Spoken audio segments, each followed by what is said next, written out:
Buen día, profesora. Somos el equipo 5 conformado por Ricardo Rodrigo Alarcón Fuentes, Sebastián Efraín Méndez Pacheco, Óscar Daniel Ibarra Alcalá y Ernesto Luna Oceguera. Y el tema que nos tocó fue el mercado económico del carbono. El mercado de carbono es básicamente una forma de ponerle precio a contaminar con gases de efecto invernadero. La idea es, si emitir cuesta, entonces empresas y gobiernos tienen más razones por las cuales bajar emisiones, porque les sale más caro seguir igual. Hay dos formas típicas en las que estas funcionan. La primera son los permisos para emitir. El gobierno tiene un tope de emisiones y reparte o vende, por llamarle de una forma, boletos. Si una fábrica contamina mucho, necesita más boletos. Si otra invierte en eficiencia y contamina menos, le sobran y puede venderlos. Entonces entonces el mercado hace que reducir sea un negocio para quien puede hacerlo más barato. La otra son los créditos de carbono. Aquí no compras permisos, sino más bien compras comprobantes de que otro lado se redujo o se capturó dióxido de carbono. Pero estos créditos solo sirven bien si son de calidad. Por eso existen reglas y principios de integridad que intentan limpiar el mercado. Los mercados de carbono no salieron de la nada. Aparecieron durante años donde se vio que pelear contra el cambio climático solo con prohibiciones o reglas súper rígidas puede salir carísimo o lento. Entonces se empujó una idea más enfocada hacia la economía. Si contaminar cuesta, la gente busca contaminar menos. El primer paso que se dio fue en la ONU, quien se armó el marco y luego llegó Kioto, que fue importante porque ahí ya se trató la reducción de emisiones como algo que podía medirse y hasta convertirse en unidades para cumplir metas. Después, la Unión Europea lanzó la EU ETS, que se volvió como el ejemplo más famoso de un tope de comercio. Con los años, más países fueron copiando o adaptando la idea, y el barco mundial empezó a registrar cada vez más instrumentos de precio al carbono y de emisiones cubiertas. Ya con el acuerdo de París, cada país pone sus metas, pero también se abrió la puerta a que países cooperen intercambiando resultados de mitigaciones. Esto obliga a reglas contables para que no sea trampa. Y aparte está el mercado voluntario, que creció por empresas queriendo decir yo soy net cero, pero que tuvo problemas de credibilidad. Por eso surgieron reglas de integridad como la tipo ICBM, IBCM y la BCMI. Para que los créditos y las afirmaciones no fueran por marketing. En México también se probó un ETS en forma piloto para aprender y ajustar antes de operar formalmente. Yo soy Ricardo Rodrigo Alarcón Fuertes y explicaré los tipos de mecanismo de precio del carbono. Para entender esto hay que saber que el mercado de carbono se divide en dos mercados, el voluntario y el regulado. El mercado voluntario es donde empresas, organizaciones o individuos compran créditos de carbono por iniciativa propia, sin que la ley los obligue. Esto lo hacen para compensar su huella de carbono, mejorar su imagen ambiental o cumplir metas de sustentabilidad. Por otro lado, tenemos el mercado regulado. Es el creado y supervisado por el gobierno. Se establecen reglas obligatorias para reducir emisiones. Y dentro de él funcionan los dos mecanismos de precio principales. Tenemos el impuesto del carbono y el sistema de comercio de emisiones, que en inglés se abrevia ETS y en español SCE. El impuesto del carbono simple funciona muy fácil. El gobierno fija un monto específico para cada tonelada de CO2 emitida. Si una empresa contamina más, pues va a pagar más. En el sistema de comercio de emisiones, el gobierno establece un límite máximo de emisiones permitidas, que en inglés lo llaman CAP. Ese límite se divide en permisos de emisión y cada permiso equivale a una tonelada de CO2. De esta forma, las empresas pueden comprar permisos sin necesitar emitir más o vender permisos si reducen sus emisiones y les sobran permisos. El precio del carbono se determina por la oferta y la demanda, igual que en cualquier otro mercado. En resumen, pues estos serían los tipos de mecanismo de precio del carbono. ¿Qué tal? Mi nombre es Sebastián Fernández Pacheco. Yo les voy a hablar de cómo funciona el sistema de comercio de emisiones. Bueno, el sistema de comercio de emisiones es un instrumento diseñado para reducir las emisiones de gases de efecto invernadero mediante un enfoque de mercado.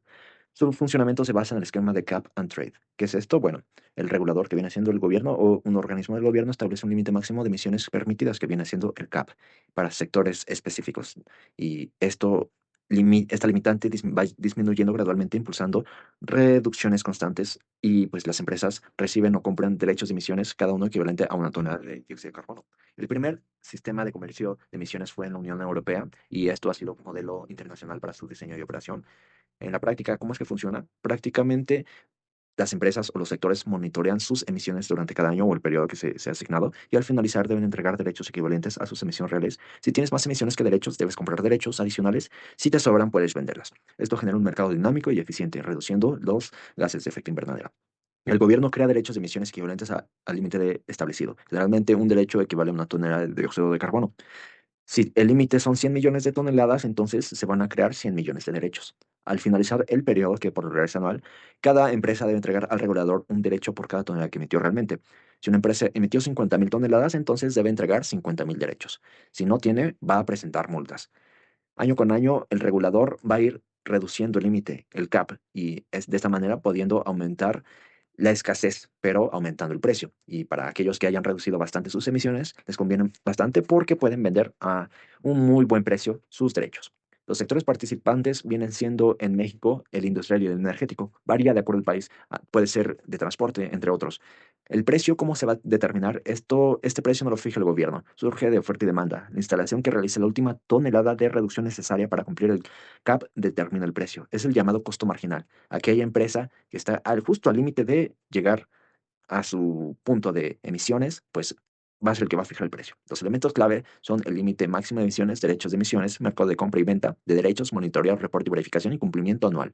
¿Por qué es tan efectivo? Bueno, se garantizan reducciones reales, que el límite es obligatorio, pero permite la flexibilidad de comprar o vender. Es una eficiencia de economía, innovación tecnológica y una transición más ordenada para reducir las emisiones de carbono.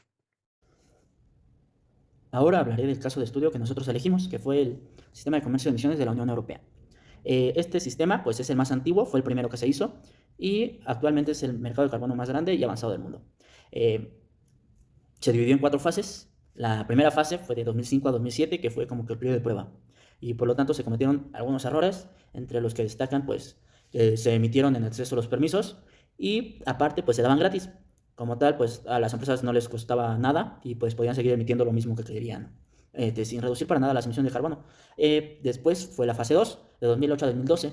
Como se dieron cuenta que en la fase 1 pues exageraron en los permisos, pues decidieron reducirlos. Sin embargo, como en esa fase también ocurrió la crisis financiera de 2008, en donde las industrias dejaron de producir durante un tiempo o producían mucho menos, entonces pues volvió a haber ese sobreexceso de permisos. Esos permisos pues seguían sin costar realmente mucho, ya que pues la mayoría los tenía suficientes para las emisiones de carbono que producían normalmente, y como los permisos seguían siendo gratis, pues realmente pues no tenían ningún problema las empresas a la hora de pues emitir.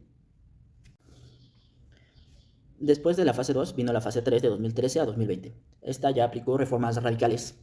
Para empezar, pues el límite, que antes era nacional, cada país elegía su propio límite de permisos, ahora fue a nivel continental. Toda la Unión Europea pues fijó ese límite y ya pues se empezaron a subastar los permisos en lugar de darlos gratis o casi gratis, y aparte se estableció un factor de reducción anual del límite. Esto hizo que pues cada cierto tiempo fuera bajando más la cantidad de permisos que había en circulación. Como tal, esto por fin hizo que se compensaran los sobreexcesos que había habido en las primeras 2 fases y empezó por fin a subir el precio de los permisos de carbono y el carbono en general, y también pues a estabilizarse. A partir de esta fase pues ya se podía ver como que el camino a seguir, ya que pues por fin las empresas se veían obligadas a reducir sus emisiones de carbono. Actualmente, el sistema de comercio de emisiones de la Unión Europea se encuentra en la fase 4. Esta va de 2021 a 2030 y ya implica objetivos más ambiciosos. Como ya se vio que en la fase 3 pues ya se podía subir el precio del carbono y mantener estable, pues ya empezaron cada vez a tener objetivos más grandes en los que pues se trata de reducir cada vez más la emisión de gases y por lo tanto se van disminuyendo muy rápidamente los permisos que se emiten, y aparte se ha expandido todo el sistema de comercio a otros sectores, entre ellos pues uno de los que más destaca es el marítimo, y además se ha reforzado la reserva de estabilidad del mercado. Esta reserva de estabilidad del mercado surgió en 2019 y se creó para evitar precisamente los problemas de la fase 1 y la fase 2. Este mecanismo de la reserva de estabilidad del mercado evita que exista el sobreexceso de permisos. ¿De qué manera? Pues si hay demasiados permisos, la reserva de estabilidad del mercado retira una parte del mercado, y si hay muy pocos, pues los libera. Esto ya hace que pues, no vuelva a ocurrir los problemas de la fase 1 y la fase 2 en la que existe pues, un sobreexceso de permisos y por lo tanto pues, disminuye el precio del carbono. Ahora ya se mantiene, siempre tratando de mantener los permisos a cierto nivel. para que de igual forma pues, el precio del carbono siempre se mantenga alto y estable. En conclusión, pues podemos decir que el sistema de comercio de emisiones de la Unión Europea ha pasado por mucho y en sus inicios pues realmente no se le veía su eficacia, no tenía realmente lo que se necesitaba para obligar a las empresas a emitir menos, pero conforme han pasado los años y conforme han hecho reformas a través de las diversas fases que ha pasado, pues se ha vuelto cada vez un mercado eficiente, ya cumple los objetivos que se planteaba en un inicio, que era reducir las emisiones de carbono, y por lo tanto, pues es un buen camino a seguir para otros países como México. Bien, y para concluyendo, a lo largo de este video hemos visto cómo el mercado del carbono es un instrumento económico y regulatorio que asigna un valor a cada emisión y que incentiva la reducción de la emisión de carbono. Debemos de tener en cuenta que el mercado del carbono no es estático, ha ido evolucionando con el tiempo. Empezamos desde Kioto hasta el Acuerdo de París. Actualmente se buscan esquemas más flexibles con reglas más rígidas. Y para que esto funcione es esencial la integridad ambiental. Esto requiere una contabilidad robusta a cada detalle y así evitaremos desde los dobles conteos entre países, así como la necesidad de mecanismos que impidan las dudosas apariencias en las reducciones. Así que como tal, el mercado sigue siendo esta herramienta tan importante y que está en constante evolución y que enfrentará retos como la necesidad de reducir, donde no hay mecanismos más baratos. La clave que si mantenemos las reglas claras, el monitoreo constante, comercio regulado también, pues vamos a lograr la reducción de emisiones que implica el verdadero logro ecológico. El mercado de carbono, en esencia, es una herramienta que necesitamos para lograr una meta ambiental al menor costo total. Es una necesidad para el futuro verde, para todos nosotros.